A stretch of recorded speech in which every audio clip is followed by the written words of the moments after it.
अस्सलामुअलैकुम दोस्तों, मैं हूं यासर और मैं हूं फैसल। हम एक नई वीडियो के साथ हाजिर हुए हैं जिसका टाइटल है कि 2000 years later।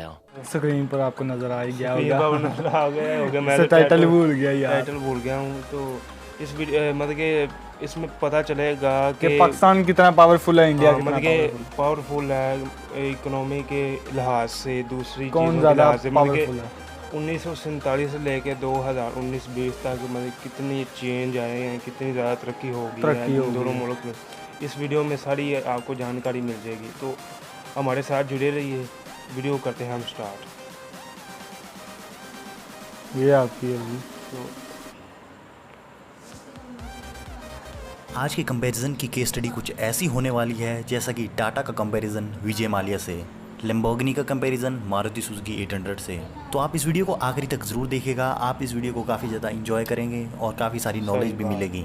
इस वीडियो में हम दोनों देशों की education, economy, infrastructure, business, pollution, space organisation और फिल्म इंडस्ट्री का भी कंपैरिजन करेंगे। तो बिना ज़्यादा टाइम वेस्ट करते हुए आज के वीडियो शुरू करते हैं। वैसे दोनों देश जब बने भी एक साथ और आज़ाद भी हुए थे एक ही साथ, लेकिन फिर भी पाकिस्तान अपना स्वतंत्रता दिवस भारत से एक दिन पहले मनाता है, जिसकी वजह है कि पाकिस्तान भारत से आगे रहना चाहता है।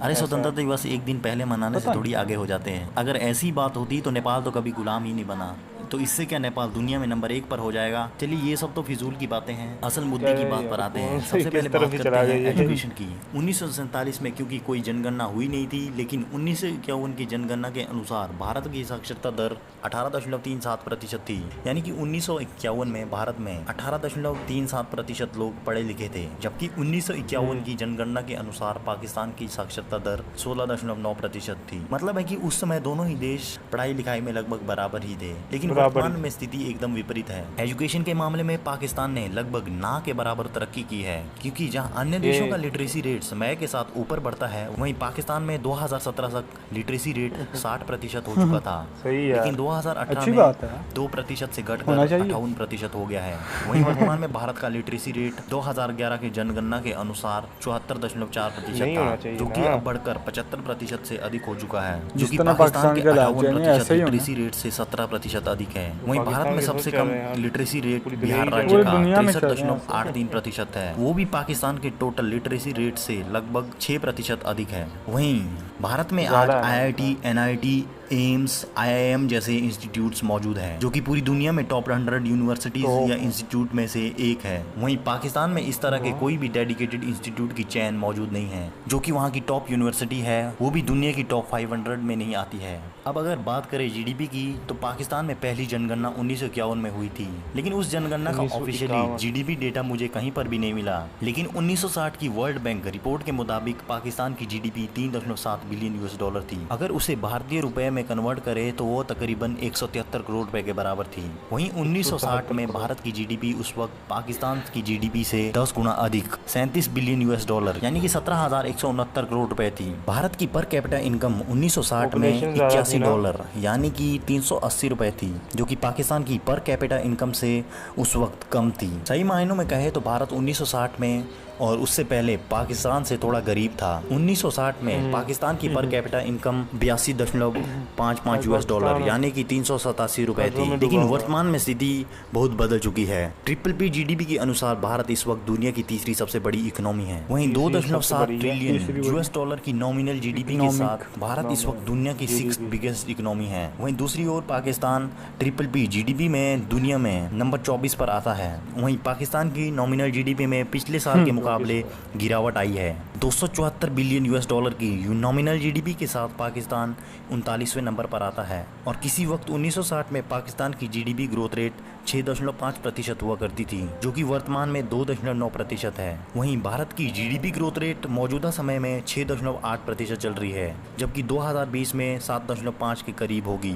किसी वक्त जहां भारत की पर कैपिटा इनकम पाकिस्तान से कम हुआ करती थी, आज वहीं पाकिस्तान की पर कैपिटा इनकम 84,300 पाकिस्तान रुपए यानी कि 60,000 भारतीय रुपए के बराबर है, जबकि भारत की पर कैपिटा इनकम पाकिस्तान से 1,33,000 पाकिस्तान रुपए अधिक है। ये तो अभी कुछ भी नहीं है वर्तमान की स्थिति में, जहां जनसंख्या में पाकिस्तान दुनिया का 5वां सबसे बड़ा देश है। वहीं अगर भारत के राज्य उत्तर प्रदेश को इस वक्त अलग देश बनाया जाए तो जनसंख्या के हिसाब से उत्तर प्रदेश पाकिस्तान का बड़ा देश होगा और पाकिस्तान छठे नंबर पर आएगा। पाकिस्तान की जितनी टोटल जीडीपी है, भारत के राज्य महाराष्ट्र की जीडीपी पाकिस्तान की जीडीपी से अधिक है।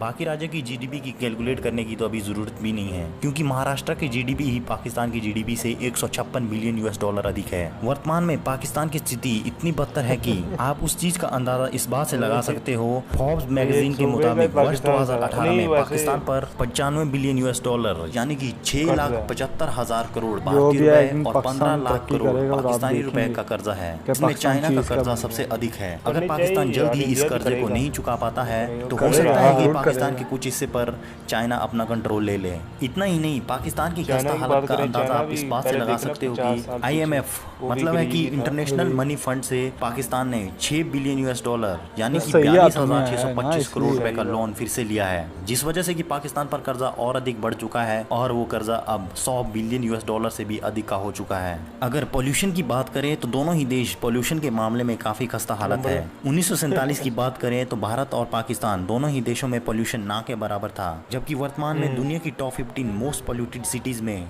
14 शहर तो भारत के हैं और 1 शहर पाकिस्तान का है। लेकिन ओवरऑल मोस्ट पोल्यूटेड कंट्रीज में पाकिस्तान दुनिया का सबसे अधिक पोल्यूटेड देश है और भारत दुनिया का 8वां सबसे ज्यादा पोल्यूशन फैलाने वाला देश है। भारत की इकोनॉमी क्यों इतनी तेजी से स्ट्रांग हो रही है, उसकी भी वजह यह है कि पिछले 5 वर्षों में भारत में ईज ऑफ डूइंग बिजनेस की रैंकिंग काफी ज्यादा बेहतर हुई है। ईज ऑफ डूइंग बिजनेस का मतलब होता है कि किसी देश में बिजनेस शुरू करना कितना आसान है। ये डिपेंड करता है कि आपकी इंफ्रास्ट्रक्चर कैसा है, आपका लॉ एंड ऑर्डर यानी कि कानून व्यवस्था कैसी है और आपका भौगोलिक स्थिति कैसी है, यानी कि टेररिज्म जैसी कोई प्रॉब्लम तो नहीं है। तो इन सभी चीजों के मद्देनजर रखते हुए जो रैंकिंग निकलती है उसे हम कहते हैं ease of doing business ranking. जैसा कि पिछले 5 वर्षों से भारत में मोदी गवर्नमेंट द्वारा मेक इन इंडिया का नारा चला है और उसके अंतर्गत भारत में बिजनेस के लिए लाइसेंसिंग पेपर वर्क काफी ज्यादा आसान हो चुका है और भारत में काफी ज्यादा नया इंफ्रास्ट्रक्चर भी तैयार किया गया है। इस तरह के स्टेप्स की बदौलत जहां 2014 में भारत की ईज ऑफ डूइंग बिजनेस की रैंक 142 थी, वहीं 2015 में सुधर कर 130 हो गई और 2016-17 में 100 और वर्तमान में 77 पर पहुंच चुकी है। यानी कि भारत ने इस मामले में काफी ज्यादा तरक्की की है, जबकि पाकिस्तान का इंफ्रास्ट्रक्चर इतना ज्यादा दुरुस्त ना होने की वजह से और लगातार आतंकवादी गतिविधियों के चलने की वजह से पाकिस्तान में ईज ऑफ डूइंग बिजनेस की रैंक 136वें नंबर पर है, जो कि काफी ज्यादा नीचे है। वहीं भारत की रैंकिंग 77 HDI यानी कि ह्यूमन डेवलपमेंट इंडेक्स की, तो दोनों ही देश इस मामले में काफी खराब स्थिति में है। ह्यूमन डेवलपमेंट का मतलब होता है कि किसी देश का environment, education, infrastructure, life of expectancy और स्टैंडर्ड ऑफ लाइफ कैसा है। और भी इसमें बहुत से फैक्टर्स होते हैं जिनके मद्देनजर रखा जाता है जब हम HDI रैंक निकालते हैं, लेकिन ये सभी इंपॉर्टेंट फैक्टर है जो मैंने आपको बताया। 190 देशों में पाकिस्तान की HDI रैंक 150 है, वहीं भारत की HDI रैंक 130 है, जो कि पाकिस्तान से थोड़ी बेहतर जरूर है, लेकिन वैसे दोनों ही देशों की अपनी ह्यूमन डेवलपमेंट इंडेक्स में सुधार करने की काफी ज्यादा जरूरत है। अब अगर बात करें डिफेंस की तो दोनों देशों में कोई मुकाबला नहीं है, क्योंकि भारत इस वक्त दुनिया की 4th most powerful defence country है, जिसके बाद दुनिया की दूसरी सबसे बड़ी army, 4th most powerful air force और 7th मोस्ट पावरफुल नेवी मौजूद है। वहीं पाकिस्तान डिफेंस के मामले में भारत से कोसों दूर है। पाकिस्तान मोस्ट पावरफुल कंट्रीज की लिस्ट में 15th पोजीशन पर आता है, यानी कि 15वें नंबर पर आता है। दोनों ही देशों के पास न्यूक्लियर वेपन्स भी मौजूद है, हालांकि भारत के पास 130 से 140 और पाकिस्तान के पास भारत से 15 से 20 न्यूक्लियर वेपन्स अधिक है। 2019 से 2020 का भारत का डिफेंस बजट दुनिया का 4th बिगेस्ट डिफेंस बजट है, 61.96 बिलियन US डॉलर, यानी कि 4,31,000 करोड़ रुपए है। वहीं पाकिस्तान की छोटी और खस्ता इकोनॉमी होने के बावजूद वहाँ की सरकार रक्षा बजट बढ़ाने में लगी हुई है। पाकिस्तान गवर्नमेंट इस वक्त अपनी GDP का 4.5% डिफेंस पर खर्च कर रही है, यानी कि पाकिस्तान भारत से 2 गुना से भी अधिक खर्चा कर रहा है डिफेंस पर अपनी GDP का। फिर भी वहाँ का रक्षा बजट मात्र 11.4 बिलियन US डॉलर है, यानी कि तकरीबन 80,000 करोड़ है, जो कि भारत के रक्षा बजट से 5 गुना कम है।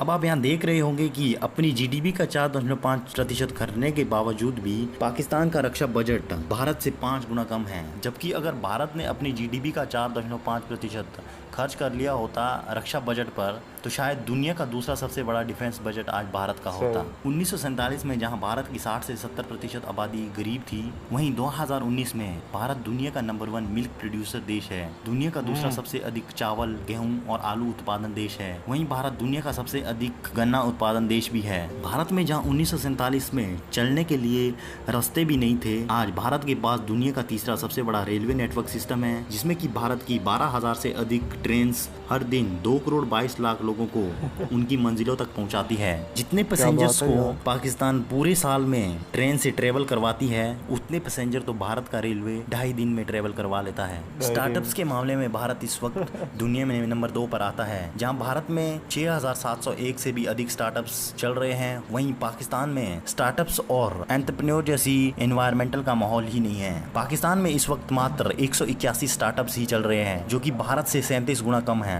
दुनिया में सबसे सस्ता 4G इंटरनेट इस वक्त भारत में ही है, जहां भारत में 149 रुपए में 1.5 GB डेटा पर डे के हिसाब से मिलता है और अनलिमिटेड वॉइस कॉल 28 डेज के लिए मिलती है। वहीं पाकिस्तान में 149 रुपए में 30 दिनों के लिए मात्र 500 MB डेटा मिलता है, जबकि भारत में वहाँ के मंथली डेटा से 3 गुना अधिक डेटा एक दिन में ही ऑफर किया जाता है।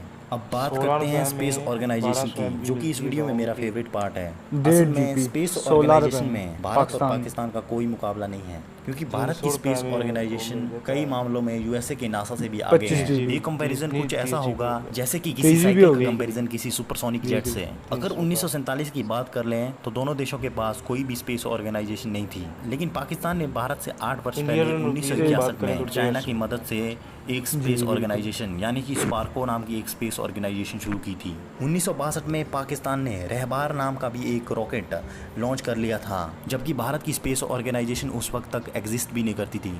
लेकिन 1969 को भारत ने अपनी स्पेस ऑर्गेनाइजेशन शुरू की और 1975 में भारत ने आर्यभट्ट नाम का अपना पहला सैटेलाइट लॉन्च किया था, जिसे लॉन्च करने में रशिया ने हमारी काफ़ी मदद की थी। और 1980 में भारत ने रोहिणी 1 नाम का पूर्ण स्वदेशी टेक्नोलॉजी से बना हुआ सैटेलाइट लॉन्च किया था। और उसके बाद से तो इसरो ने कभी भी पीछे मुड़कर नहीं देखा। जहां पाकिस्तान 1962 से अभी तक 3 से 4 सैटेलाइट ही लॉन्च कर पाया है, जिन्हें लॉन्च करने में भी चाइना ने उसकी मदद की है।